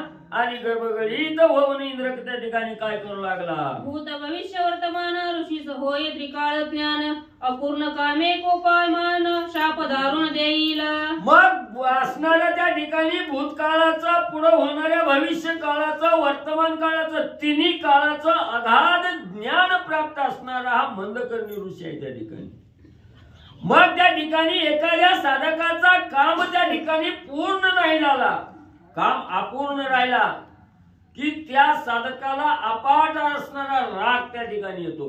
आणि त्या काम पूर्ण न झाल्यामुळं रागाच्या भरात तो काय करेल आणि काय नाही याचा नियम त्या ठिकाणी राहत नाही. म्हणून ऋषी ह्या असणाऱ्या अप्सरीच्या अधीन त्या ठिकाणी होऊ लागला आणि काम अपूर्ण त्या ठिकाणी राहिलं. म्हणून राग त्या ठिकाणी ऋषीला येईल आणि रागाच्या भरात मला असणारा शाप त्या ठिकाणी देईल असा विचार इंद्र करू लागला. ऋषी तापसी महाक्रूर 10 सहस्र वर्षे तप अत्याग्र शाप देईल अति दुर्धर धाके सुरेंद्र कापता. मग असणारा इंद्र त्या ठिकाणी विचार करू लागला, ऋषी हा तपामध्ये श्रेष्ठ आहे त्या ठिकाणी आणि एवढा क्रूर त्या ठिकाणी तपश्चर्याच्या जोरावर मध्ये झालेला आहे. 10,000 वर्ष मध्ये अति उग्र तप मध्ये असणाऱ्या त्या ऋषीनं त्या ठिकाणी केलेलं आहे. म्हणून त्याचा काम अपुरा राहिल्याबरोबर राग त्या ठिकाणी येईल आणि रागाच्या भरात दुर्धर असणारा शाप मला त्या ठिकाणी देईल याची असणारी भीती इंद्राला त्या ठिकाणी सतावू लागली. शाप भय अति सत्वर ऋषी पासी आला इंद्र मानसी तो देईल वर अज्ञाधार मी स्वामी. मग लगेच असणारा त्या ऋषीला राग येईल, राग आला की मला असणारा शाप त्या ठिकाणी देईल याची घरघर असणाऱ्या इंद्राच्या मनाला त्या ठिकाणी लागली. मग म्हणला आता आपण हिथं बसून उपयोग नाही. म्हणला त्या ऋषीला राग यायच्या आधी, शाप यायच्या आधी मला आपणच तिथं त्या ठिकाणी जावं. विचार केला, असणाऱ्या मंदकर्णी ऋषीच्या जवळ म्हणजे असणारा इंद्र त्या ठिकाणी आला आणि ऋषीला सांगू लागला, ऋषीवर्या तुमच्या मनाला जी काय मागू वाटेल ती मागा म्हणजे मला तो वर म्हणजे मी तुम्हाला देईन. मी तुमचा असणारा आज्ञाधारी आहे म्हणजे त्या ठिकाणी तुम्ही जी बी काय मागचाल ते देण्यास मी तयार आहे. इंद्रानं मंदकर्णी ऋषीला सांगितलं. तव ऋषी म्हणे इंद्राशी पंचाप्सरा लावण्य राशी त्यामध्ये द्याव्या नित्य भोगाशी इंद्र ऋषी दिदल्या. मग त्या ठिकाणी असणारा ऋषीला मागणं मागा म्हटल्याबरोबर असणारे ऋषी त्या ठिकाणी बोलू लागले, इंद्रा आलाय काय मागायचंय ती माग म्हणतोय. तर म्हणजे तू ज्या असणाऱ्या 5 अप्सरा म्हणजे अतिशय लावण्याची खाण असणाऱ्या सुंदर असणाऱ्या अप्सरा त्या ठिकाणी पाठवले, त्या अप्सरा मला नित्य भोग घेण्यासाठी म्हणजे माझ्या जवळ म्हणजे त्या ठिकाणी द्याव्या. मला त्या 5 अप्सरा त्या ठिकाणी पाहिजे असं म्हटल्याबरोबर इंद्रानं तथास्तु मला दिल्या ह्या 5 मी तुम्हाला. 10 सहस्र वर्षी तपे जटर जर्जर ऋषी तो नावडे अप्सरांशी म्हणून त्याची उपेक्षित आहे. मग आता 10,000 वर्ष असणारा तपश्चर्या केलेली ऋषी आहे त्या ठिकाणी. मग काय तरुणपणा अंगी राहणार आहे का? सगळ्या डोक्याच्या जटाच्या ठिकाणी वळलेल्या दाढी गुडघ्यापर्यंत आलेली वयस्कर झालेलं म्हातारं आणि इथं तर सुंदर असणाऱ्या अप्सरा आहेत त्या ठिकाणी. त्या अप्सरा काही त्या असणाऱ्या म्हणजे ऋषीला आणि स्वीकारायला तयार त्या ठिकाणी नाही.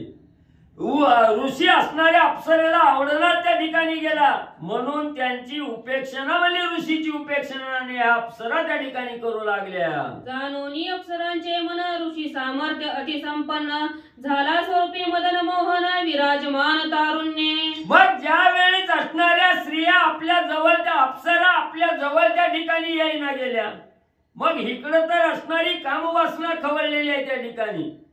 मग म्हणला मी म्हातारा आहे म्हणून मला त्या ठिकाणी आणि या मान दिला. त्या लगेच आपल्या ज्या आजपर्यंत कमवलेलं जे तप होत त्या तपाच्या असणाऱ्या तपश्चर्याच्या जोरावर म्हणजे त्याने असणारं त्या ठिकाणी स्वतःच शरीर धष्टपुष्ट त्या ठिकाणी केलं.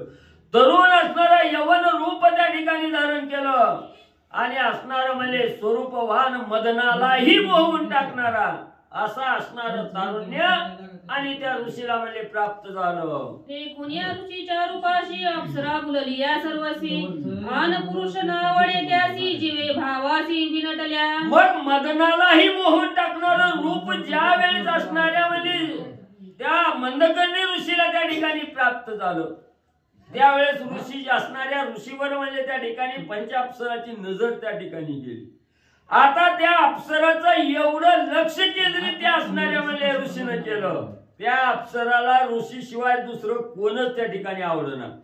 सगळं तन मन म्हणजे सगळं ऋषीवर म्हणजे असणाऱ्या अप्सरेने आणि म्हणजे अधीन केलं. ऋषी सामर्थ्य अत्यंत थोर ते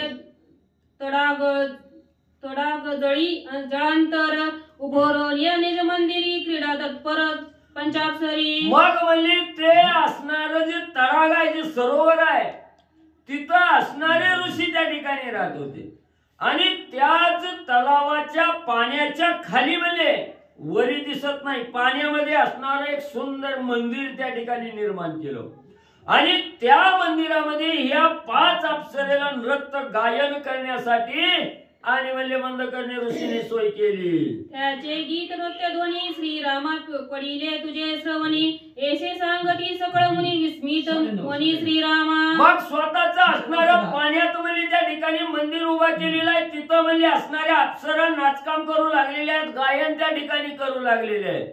म्हणून म्हणजे रामा त्याच असणाऱ्या अप्सरेचा असणाऱ्या गायनाचा ध्वनी म्हणजे रामा तुमच्या असणाऱ्या कानी त्या ठिकाणी पडलेला आहे.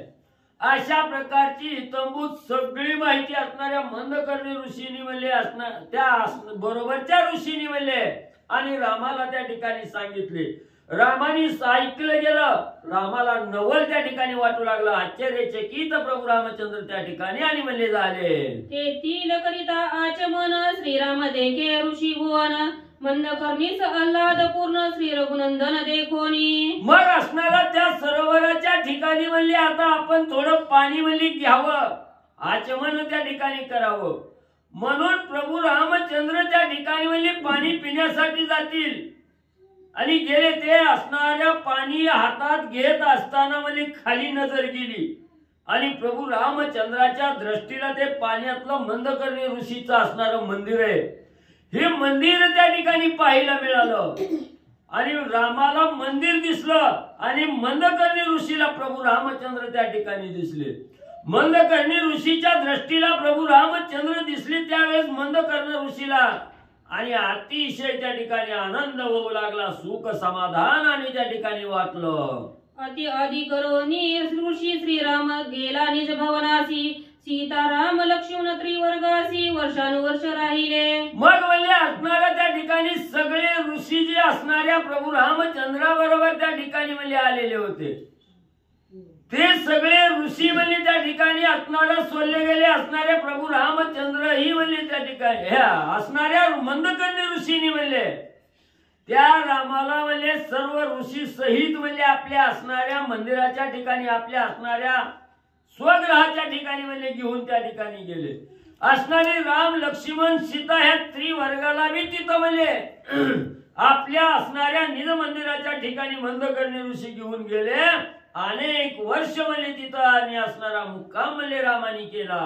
मंदकर्णी ऋषीश्वर श्रीराम सेवेसी तत्पर पंचाप्सरा अति सादर श्रीरामचंद्र निज भजना. मग म्हणजे त्या ठिकाणी असणारे मंदकर्णी ऋषी म्हणजे प्रभू रामचंद्र आपल्या असणाऱ्या मंदिराच्या ठिकाणी आलेले आहेत, आपल्या घरी त्या ठिकाणी आलेले आहेत म्हणून अखंड रात्रंदिवस म्हणजे असणाऱ्या प्रभू रामचंद्राच्या सेवेमध्ये लीन असणारे मंदकर्णी ऋषी त्या ठिकाणी झालेले. आणि ज्या अप्सरा त्या ठिकाणी होत्या 5 अप्सरा, त्या अप्सराही नित्य असणाऱ्या प्रभू रामचंद्राचं भजन करण्यामध्ये त्या ठिकाणी आणि म्हणजे तल्लीन झाल्या. पूर्वी निष्काम तपोवृत्ती त्या तपाची फलप्राप्ती घरा आली श्रीराम मूर्ती ऋषी निश्चित सौभाग्य. मग असणाऱ्या मंदकर्णी ऋषीला त्या ठिकाणी वाटू लागलं पूर्वी आपलं असणारं तपश्चर्या त्या ठिकाणी घडलेलं आहे आणि त्याच तपश्चर्याच्या जोरावर आज माझं भाग्य नशीब त्या ठिकाणी उजळलं गेलो. म्हणून म्हणले माझ्या असणाऱ्या घराला प्रभू रामचंद्राचं असणारं चरण त्या ठिकाणी लागलं गेलं. म्हणून आनंद असणाऱ्या मंदकर्णी ऋषीला होऊ लागला. त्याचे भाग्यवान किती चढती वाढती नित्य प्रती श्रीरामाची आवडे भक्ती अहोरात्री उल्हास आहे. मग असणाऱ्या त्या ठिकाणी मंदकर्णी ऋषी म्हणू लागले माझ्या भाग्याची थोरवी एवढी आहे, वाखाणायला किती वाखाणायची म्हणलं तर कमीच आहे त्या ठिकाणी. एवढा जगाचा करता करविता असणारा प्रभू रामचंद्र आज मला त्या ठिकाणी प्राप्त झाला. माझा असणारा नशीब त्या ठिकाणी भाग्याचं आहे असं स्वतःला धन्य त्या ठिकाणी म्हणू लागले. आणि रामाविषयीची एवढी आवड त्या ठिकाणी निर्माण झाली की रामाच्या चरणापासून दुसरीकडे जायचंच न, रात्रंदिवस अहोरात्र असणाऱ्या रामसेवेमध्ये आणि आपलं असणारं शरीर झोपून म्हणले मंदकर्णी ऋषींनी दिलं. जपता श्रीराम वाक्यपुटी उद्धरिले कोट्यानुकोटी श्रीराम प्रेम धरिता पोटी भ्रम संतुष्टी ऋषीवर्या. निष्ठा असणाऱ्या सद्भक्तानं म्हणजे प्रभू रामचंद्राचं रामनामाचं स्मरण त्या ठिकाणी वाचेतून केलं तर कोट्यावधी असणारी पातकं त्या ठिकाणी जळून जातात. मग म्हणजे एवढं असणाऱ्या निष्ठा रामनामामुळे असणारी पातकं त्या ठिकाणी असणाऱ्या पातकाचा उद्धार त्या ठिकाणी होतोय, पातक नाहीशी त्या ठिकाणी होतात. मग असणाऱ्या प्रभू रामचंद्र समोर त्या ठिकाणी भेटलेला आहे, याचा आनंद झालेला आहे. रामाविषयीचं प्रेम अंतःकरणाच्या ठिकाणी दाटून आलेलं आहे. एवढा असणारी ब्रह्मप्राप्ती आज आपल्याला प्राप्त झाली असा आनंद असणाऱ्या मंदकर्णी ऋषीला होऊ लागला. करिता श्रीरामाची भक्ती मंदकर्ण पावला मुक्ती पंचाप्सरा त्याचे संगती निजात्म मुक्ती पावल्या. मग रामाच्या संगतीला लागला, रामाची चरण सेवा त्या ठिकाणी मंदकर्णी ऋषी करू लागला आणि मंदकर्णी ऋषीचा असणारा उद्धार त्या ठिकाणी झाला. मुक्ती पावली गेली असणाऱ्या मंदकर्णी ऋषीला आणि त्यांच्या बरोबर ज्या पंचाप्सरा त्या ठिकाणी होत्या त्याही आपल्या निजात्म मुक्तीला त्या ठिकाणी पोहोचल्या. त्या अप्सराही आपल्या असणाऱ्या स्वस्थानाला निघून गेल्या. मंदकर्णी ऋषीही आणि म्हणले गेले. श्रीराम नामे जड तरती तो श्रीराम देखता अति प्रीती चारी मुक्तीदासी होती श्रीराम भक्ती प्रतापे. मग असणाऱ्या प्रभू रामचंद्राच्या रामनामानं या असणाऱ्या जड जीवाचा उद्धार त्या ठिकाणी होतोय आणि त्या रामाला साक्षात बघितल्यावर काय कमी त्या ठिकाणी होणार आहे. सगळं देहभान त्या ठिकाणी अर्पून जातं. आणि एवढंच नाही, त्या साधकाच्या असणाऱ्या ज्या चारी मुक्त्या आहेत त्या ठिकाणी, ह्या चारी मुक्त्या त्याच्या चरणाच्या दासी त्या ठिकाणी होतात. एवढं असणाऱ्या प्रभू रामचंद्राच्या भक्तीमध्ये सामर्थ्य आहे त्या ठिकाणी असे असणारे ग्रंथ करते आणि मला सांगू लागले. ऋषीच ब्रह्म समाधान अप्सरा झाल्या सुख संपन्न करोनिया दिनोद्धार रघुनंदन निघाला. मग असणाऱ्या ऋषीला म्हणजे प्रभू रामचंद्राची भेट झाली, अतिशय आनंद त्या ठिकाणी झाला. असणार ब्रह्म समाधान त्या ठिकाणी झालं. ह्या समाधानाच्या पुढे दुसरं समाधानच त्या ठिकाणी नाही, एवढं समाधान त्या ठिकाणी झालं. असणाऱ्या ज्या अप्सरा होत्या त्या अप्सराही अतिशय आनंदी त्या ठिकाणी झाल्या आणि असणाऱ्या दिनाचा उद्धार भक्ताचा उद्धार करून प्रभू रामचंद्र आणि तिथून पुढे म्हणजे निघाले.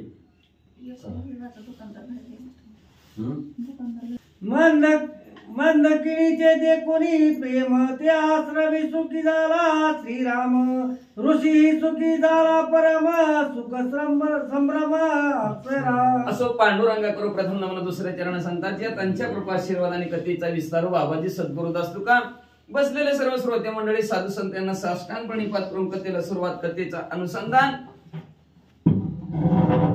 की प्रभू रामचंद्र मंदकर्णी ऋषीच्या आश्रमाच्या ठिकाणी गेलेले आणि मंदकर्णी ऋषीची भेट झाल्यानंतर तिथं जी काय त्या अप्सरा होत्या त्या अप्सरांचा उद्धार प्रभू रामचंद्रांनी केला. मंदकर्णी नावच्या ऋषीचाही अप्सरा असणारा त्याचाही उद्धार प्रभू रामचंद्रांनी केला. उद्धार म्हणजे सुखी केलं. स्वतः प्रभू रामचंद्र ही सुखी झाले. सर्वांना आनंद झाला आणि आनंदाच्या भरात ते मंदकर्णी ऋषी त्या मंदाकिनीचाही उद्धार करून प्रभू रामचंद्र त्या मंदकर्णी ऋषीला काय म्हणू लागले ऐका. सुखी झाली लक्ष्मण सीता मग ऋषी पुसुनी तत्वता पावयाश्रम समजता होय निघता श्रीराम. मग प्रभू रामचंद्र आनंदित झालेले आहेत. सीता मावल्या सुखी झालेले आहेत. लक्ष्मणजी ही सुखी आनंदित झालेले आहेत. ऋषी मंडळीलाही आनंद झाला आणि आनंदाच्या भरात प्रभू रामचंद्र त्या मंदकर्णी ऋषीला पुढचा मार्ग आता आम्ही कुठं जाऊ कुठे गेला का लगेच कुठं लय घशीच्या मागे गेला का बघा की थांबा जरा. ऋषी आश्रम सावकाश कोटे मास कोटे 2 मास कोटे नेमस्त पंचमास कोटे पन्मास श्रीराम राहे. कुठं प्रभू रामचंद्र असणारा एका ऋषीवर याच्या असणाऱ्या आश्रमामध्ये कुठे 1 महिना राहू लागले, कुठं 2 महिने राहू लागले, कुठं नियमाने 3 महिने राहू लागले, कुठं 5 महिने, कुठं 6 महिने राहू लागले. कोटे वर्षे 1.5 वर्ष कोटे राहे चतुर्मासी आईसा विचारता वनवासी सुदीक्षणापाशी राम आला. असं कुठं 1 वर्ष राहायचं, कुठं असणार 6 महिने राहायचं, कुठं 2 वर्ष राहायचं आणि कुठं चातुर्मास घालवायचा.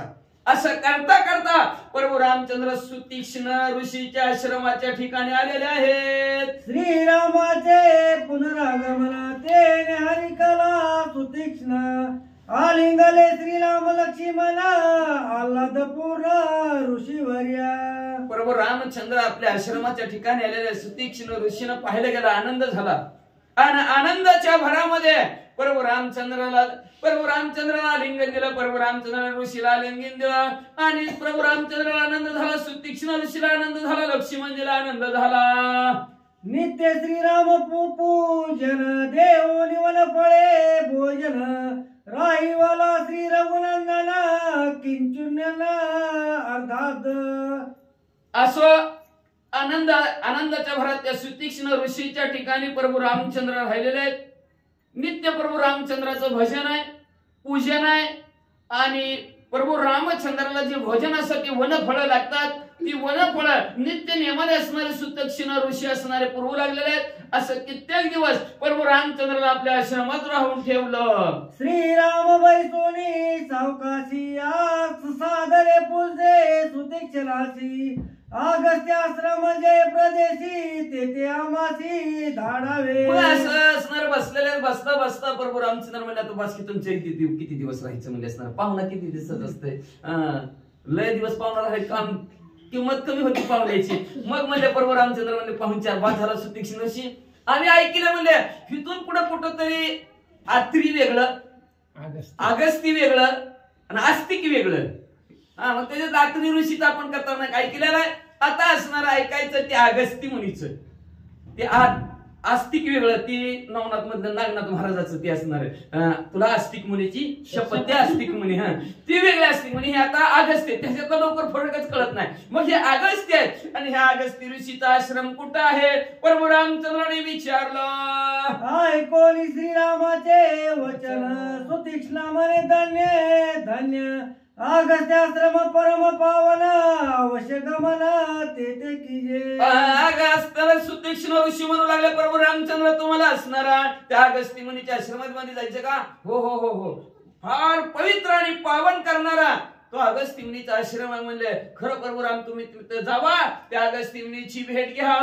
वन लागले ते घनदाट सहसा मार्ग न कळे स्पष्ट स्वामीनी दाखवावी वाट अवस्था उत्कट गमनार्थी. अवस्था उत्कट गमनार्थी प्रभू रामचंद्राला जाण्याची अवस्था आहे. पण लक्षात ठेवा अखिल कोटी ब्रह्मांडाचा नायक आहे पण सोंग घेतलंय देवाने माणसाचं. आता एखाद्याने नाटकात जर सोंग घेतलं, स्त्रीचं जर घेतलं आणि त्याला जर हाक मारली तर त्यांनी थांबा दो म्हणलं तर ती सोंग बरोबर दिसल का? बरोबर दिसल का? अहो आले असंच म्हणावं लागणार आहे का नाही? नाहीतर ती सोंग पटलं जाईल नाटकातलं. तसं प्रभू रामचंद्राचं हे सोंग आहे. ते प्रभू रामचंद्र बघा कसं विचारतात. त्या ऋषीला काय म्हणतात? सुतीक्ष्ण ऋषीला म्हणतात, ऋषीवर या मला त्या अगस्त्य ऋषीच्या आश्रमाच्या ठिकाणी जायचे फार आतुरता लागलेले, उत्कंठ लागलेले. पण त्या सुतीक्ष्ण ऋषीने सांगितलं फार अवघड, महाभयानक, कर्कश असं अरण्य लागणार आहे प्रभू रामचंद्र. पण मला जायचंय म्हणले प्रभू रामचंद्र. कसलं का असं फक्त वाट दाखवा, लांबून दाखवा. तुम्हाला आम्हाला नका सोडवा यायचं असलं तर नका सोडवा येऊ, लांबून दाखवा फक्त. असं इकडं उजवीकडे वळा, डावीकडे वळा, तिकडे वळा, इकडे वळा, तसं फक्त सांगा. श्रीराम मी सांगू किती तू आमच्या गतीची गती, मार्ग पुसता प्रती आश्चर्य किती सांगावे. किती आश्चर्य सांगू प्रभू रामचंद्र. मी बोलविल्या वेद बोले, मी चालविल्या सूर्य चाले. चाले हे शरीर कोणाची असत्य, देखवी ऐकवी एक नारायण, तयाचे भजन चुकवू नका. चुकवायचं नाही बरं का प्रभू रामचंद्राचं भजन. ते असणारे सुतीक्ष्ण ऋषी म्हणाले प्रभू रामचंद्र तुमच्यामुळे आम्ही चालतो. आत्मारूपी राम गेल्यावर चल म्हणलं त्याला किती बी चालणार आहे वय. स्ट्रेचर वर ढकलू नका, लय तुम्हाला ताप होतोय. माझ्या मी जातो पलीकडून मारून डायरेक्ट उडी म्हणून माझ्या गावाकडे जातो. जाताय जाऊ शकत नाही का? राम निघून गेला. म्हणून असणाऱ्या सुतीक्ष्ण ऋषी म्हणतात प्रभू रामचंद्र तुमच्यामुळे आम्हाला गती आहे, तुमच्यामुळे आमचं चालणं बोलणं उठणं बसणं आहे. आम्हाला मार्ग विचारता, आम्हाला तुम्ही वाट विचारता म्हणलं प्रभू रामचंद्र. याचं मला आश्चर्य वाटतं. बघा किती नाटक व्यवस्थित रंगवलं जिथं तिथं प्रभू रामचंद्राने. जसं मनुष्य रूपात आल्यानंतर जे करायचंय ते व्यवस्थितपणे करतात. म्हणजे वाचा ये दोन्ही असे अर्थ योजना अगस्तीचे आश्रमस्थान, येणे मागे करावे गमना ऐसे सुतीक्ष्ण बोलिला. सुतीक्ष्ण ऋषीने सांगितलं हितून असणार अर्ध योजन अंतर. एक योजन म्हणजे 1.6 किलोमीटर.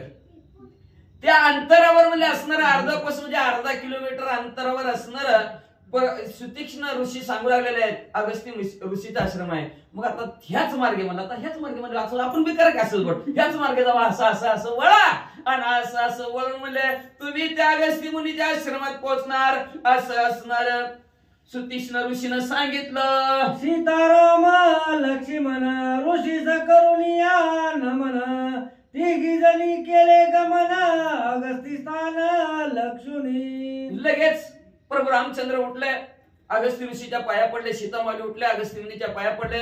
लक्ष्मणजी उठले, अगस्त्य मुनीचे असणारे पाया पडले. पाया पडून तिघचे तिघ असणार सुतीक्ष्ण ऋषीच्या पडलेले. हा अवघड आहे का नाही? सुतीक्ष्ण ऋषीच्या पाया पडले तिघचे तिघ आणि तिघचे तिघ सगळ्यांचं लक्ष आहे बरं का. सुतीक्ष्ण ऋषीच्या पाया पडले आणि लक्ष केलंय अगस्त्य मुनीच्या आश्रमात जायचं आणि तिघचे तिघ हळूहळू मार्गक्रमण करू लागले. अगस्तीचे निज महिमान ऐके श्रीराम सावधान, वातापील वप ब्राह्मण त्याचे निदान त्यांनी केले. चाललेले आहेत. जाता जाता प्रभू रामचंद्र ऐका सुतीक्ष्ण ऋषी सांगू लागले. त्या अगस्त्य ऋषीची थोरवी ऐका, प्रताप ऐका.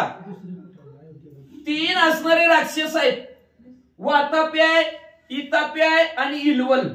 3 जण हे 3 जण भाऊ आहे. ती म्हणले 3 राक्षस आहेत ती. आणि कुणाचा घात करते ती? ब्राह्मणाचा घात करते ती. अशी ही 3 राक्षस असणारी आहे ती. आणि त्या 3 राक्षसात अगस्त्य मुनीनं काय केलं सांगतो प्रभू रामचंद्र ऐका. वातापी ब्राह्मण होय आपण, इलवल कपटे होय अन्न, ब्राह्मण निमंत्रोनी जाण श्राद्ध भोजन संतृप्त देती. त्याच्यातला म्हणजे वातापी राक्षसाने ब्राह्मणाचा वेश धरायचा, म्हणजे ब्राह्मणात मिसळायचा त्यांनी. आणि इतापानी काय करायचं अन्न व्हायचं. भात पीठ काय बी अन्न आपलं जी काय भाकरी चपाती काय असेल ती भाजी व्हायचं त्याने अन्न व्हायचं.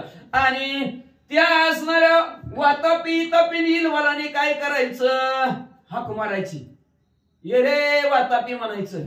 सगळ्याला म्हणायचं चला चला चला चला तिकडे जेवायला आहे, असं ते इथं असणारं सर्वांना जेवायला बोलवायचं. असं ब्राह्मण मंडळीला जेवून बोलवाय आणायची आणि काय करायची. वातापी बोंबाय बंधुसी एरुणी गे फोडुनी तुझ्या कोशी, या परिती ब्राह्मणाशी चढून राक्षसी मारी जे. कसं कप्तानी मारायची ब्राह्मणाला. ही ब्राह्मणात मिसळायचा वातापी. आणि त्या इलवालाने काय सांगायचं, चला आमच्या घरी जेवायला आहे, चला आमच्या घरी जेवायला आहे. जायचं जेवायला बसली की त्या वातापीनं काय व्हायचं, भात व्हायचं आणि राक्षस पोटात जायचं. आणि पोटात गेलं की वातापीनं हाक मारायची, इलवाला कुठं थांबलास. त्याने लगेच त्या ब्राह्मणाचं पोट फाडून बाहेर यायचं. असं ब्राह्मणाला मारायचं काम तिघांनी मिळून भावाभावानी चालवलं.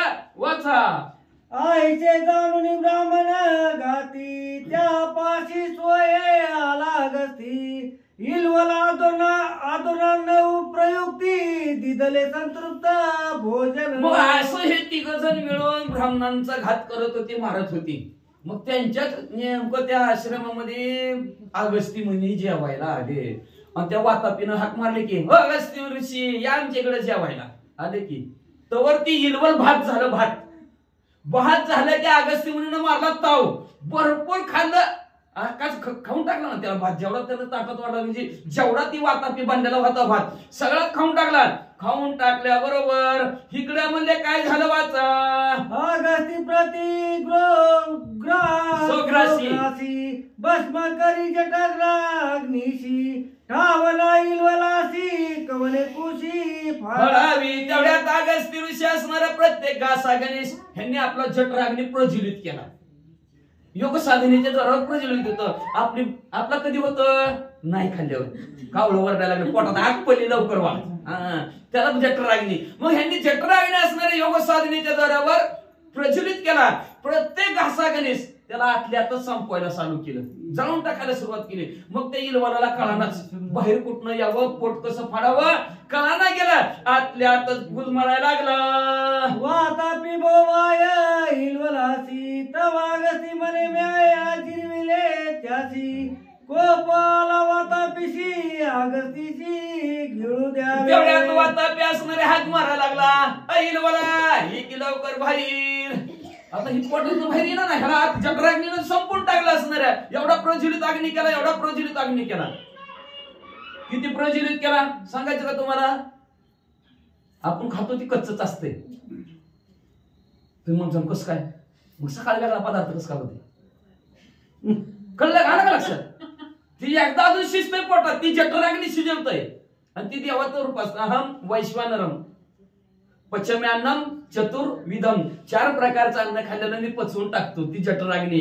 आणि त्या जठराग्नी नंतर आपण खाल्लं कच्चच असतं. लक्षात ठेवा, किती बी भाजा त्याला काय उपयोग नाही. मग जसं खाल्लं तसं यायला पाहिजे का नाही. सकाळ काव्या कसं येतं ते आतमध्ये भाजलं जातं त्या जठराग्नी ना, म्हणून असणार ते पचलं जात आहे. आणि अशा प्रकारचं प्रभू रामचंद्र असणारा प्रभू रामचंद्र ऋषी सांगू लागलेले आहेत. त्या अगस्ती मुनीनं म्हणजे असणारा इलवाला घेऊन टाकलं. तेवढ्यात असणारा वातापी हाक मारायला लागला. इलवाला बाहेर की अगस्ती म्हणले मी त्याला पचवून टाकलं, जिरवून टाकलं. ऐकल्याबरोबर त्या इलवाला अतिशय राग आला. आणि रागाच्या भरात ही असणाऱ्या अगस्ती ऋषीकडे गेला आणि काय म्हणू लागला. विकट धरुणी राक्षसा वेश दारुण देऊनी हाक, धावला अगस्ती सन्मुख विक्राळ मुख पसरो. भला म्हणता आवाज टाकला.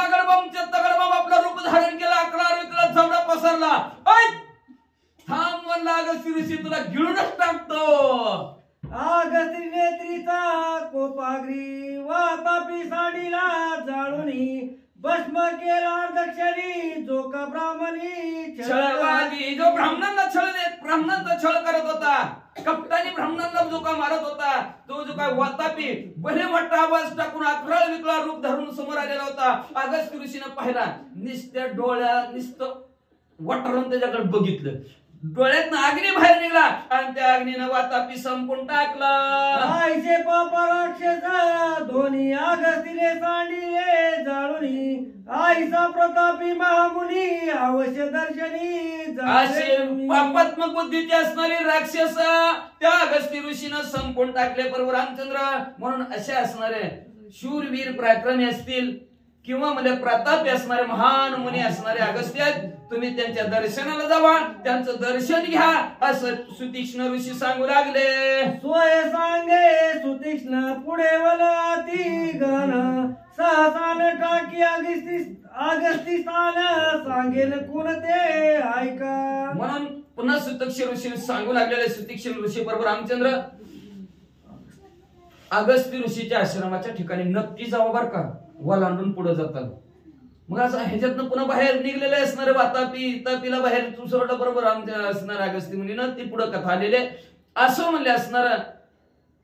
प्रभू रामचंद्राला सांगू लागलेले अजिबात वलांडून जाऊ नका, पावन पवित्र असणार आहे. तुम्हाला पुढची माहिती त्या अगस्त्य ऋषीकडून मिळेल म्हणले असणार आहे. म्हणून त्यांची नक्की भेट घ्या आणि मग म्हणले तुम्ही पुढे जावा. ज्येष्ठ बंधू नावे अगस्ती कनिष्ठ नाम महामती ते तुनी आदय जोनांती आश्रम स्थिती तयांची. अहो थोरले बंधू असणारे अगस्त्य ऋषी तिथूनच पुढे अर्ध योजन अंतरावर गेल्याबरोबर महामती नावचे त्यांचे भाऊच अगस्त्य ऋषीचे दुसरे मुनी आहेत म्हणजे असणारे. दोघांची भेट घ्या, दोघही तुम्हाला चांगला मार्ग सांगतील.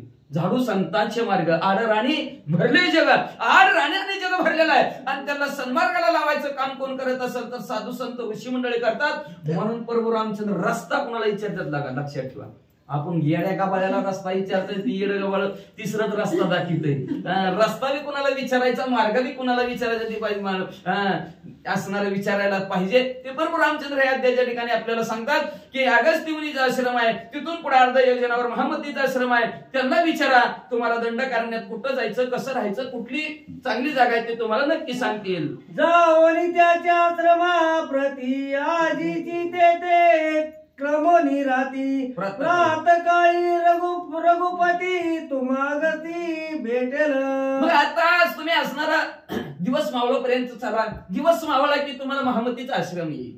त्या महामतीच्या आश्रमाच्या ठिकाणी तुम्ही आजची रात्र संपून टाका आणि सकाळ उठल्याबरोबर असणारा मार्गक्रमण करा. नक्की तुम्ही अगस्त्य ऋषीच्या आश्रमात पोहोचाल असं असणार सुतीक्ष्ण ऋषी सांगू लागले. महामतीचे वनस्थळी ना पेरिता साई केळी पिंपळी नागवेली पोकळी आश्रम जवळी शोभती. महामतीचा आश्रम असणार पवन पवित्र असणारा त्यांचं हे आश्रम आहे. न पेरता तिथं साळी, पोपळी, नारळी, केळी अशा अनेक फळांचे आणि फुलांचे असणारे झाड आहेत. बहरून गेलेला त्यांचा आश्रम आहे. मनाला तुमच्या विश्रांती वाटेल, सुख वाटेल, आनंद वाटेल. बरोबर रामचंद्र आजची रात्र तिथं घालवा, सकाळ उठून अगस्त्य ऋषीच्या आश्रमात जावा. ऋषी सतम महामती तुम्हासी भेटवया अगस्ती ज्या ज्या सांगेल गमन गती त्या त्या स्थिती तुम्ही जावे. ऋषींमध्ये उत्तम असणारे महामती आहेत. महामती बघा, लक्ष त्यांची नाव उभी कशी येते. महामती, मती म्हणजे बुद्धी, ज्याची भली मोठी बुद्धी आहे.